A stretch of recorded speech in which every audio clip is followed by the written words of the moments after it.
Sun Yat-sen foi um dos líderes revolucionários mais persistentes, se não mesmo o mais persistente da história contemporânea. Entre a sua entrada no mundo da revolução, na oposição ao regime imperial e a proclamação da República em 10 de outubro de 1911, Sun Yat-sen colaborou, direta ou indiretamente, em 15 tentativas de derrube do regime. Todas elas fracassaram. No entanto, Sun Yat-sen, longe de desistir, a seguir a cada fracasso, não, iniciava logo planos para nova revolta. Se não fosse em Cantão, seria noutro ponto qualquer do país. E iniciava também contactos com as comunidades chinesas ultramarinas, que eram o seu grande apoio para obter fundos para nova sublevação. E foi assim ao longo de 16 longos anos. Com esse objetivo, aliou-se às mais diversas forças, independentemente de serem civis ou militares e partilharem ou não a sua ideologia. A primeira sublevação que organizou teve como base de recrutamento as seitas de piratas e bandoleiros que operavam na região do delta do Rio das Pérolas. O idealismo de Sun Yat-sen estava longe de ser compartilhado pelos mercenários que tinham sido recrutados para efetuar a primeira revolta de Cantão contra o absolutismo da China.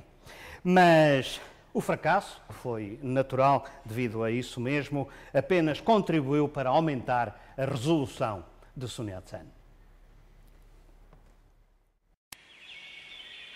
O ano de 1895 conheceu uma onda de derrotas e humilhações sofridas pelo Império Qing frente aos japoneses, que levantou uma onda de indignação por toda a China, exaltando os ânimos revolucionários e nacionalistas.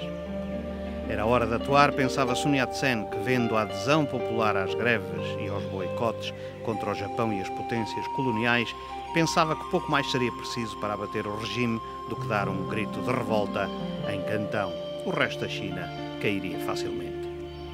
Apesar de todo o otimismo, Sun e os seus homens eram apenas revolucionários civis com escassos contactos com as forças militares que poderiam fornecer as armas, os homens e a disciplina de que o movimento carecia.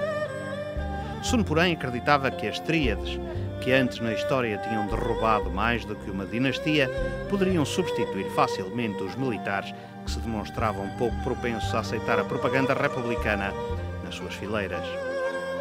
O recrutamento entre as seitas assemelhava-se tanto mais fácil quanto o próprio Sun Yat-sen era um alto grau na tríade Céu e Terra e o líder da Sociedade para a Regeneração da China, organização política de caráter igualmente secreto, formada mais na índole das tríades do que no dos partidos políticos ocidentais.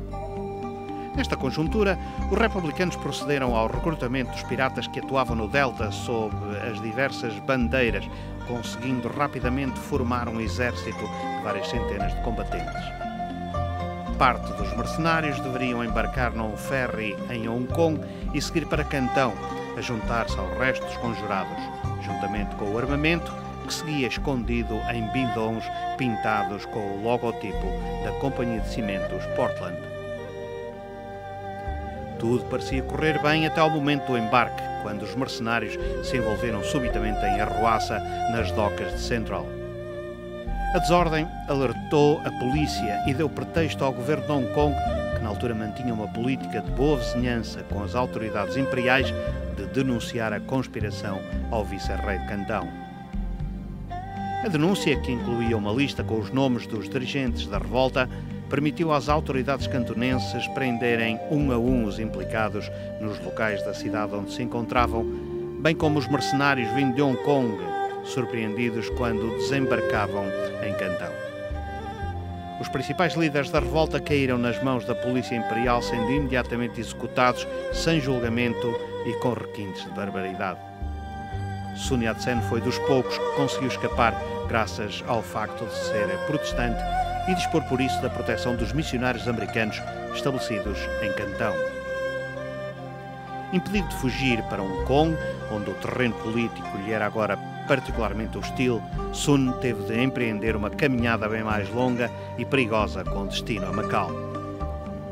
Na colónia portuguesa sabia poder contar com toda a proteção, não só dos seus correligionários políticos, mas também com a discreta cumplicidade que o próprio governo português até então lhe tinha dispensado e que tudo fazia crer que lhe continuaria a dispensar.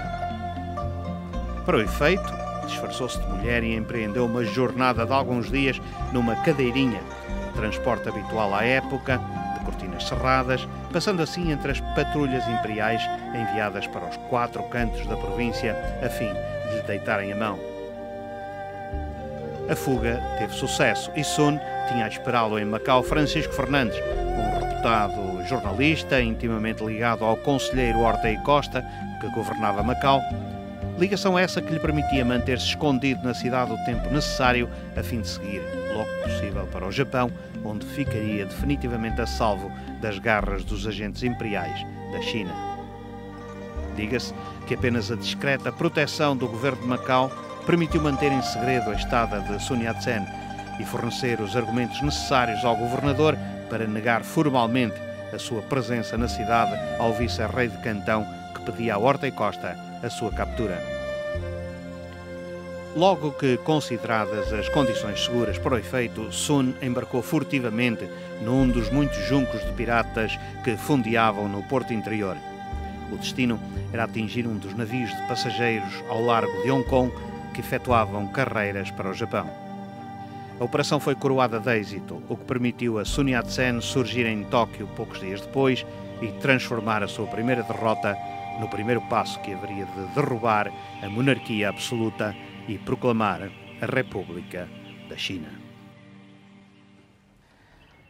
A anarquia e a indisciplina que levaram ao fracasso da primeira tentativa de revolta de Cantão contra o regime imperial constitui, no entanto, uma importante lição para Sun Yat-sen e para os seus correligionários. A partir de então, Sun Yat-sen passou não a depender do apoio das tríades, como sempre tinha acontecido até aí na história da China, e passou a contar com planos mais concretos e com um conjunto de revolucionários profissionais que se espalhavam por todo o Império, não só continental, como também ultramarino. A revolta de Cantão coincidiu também com a transferência do quartel-general das atividades revolucionárias de Hong Kong para Macau, onde ficaria a partir de então.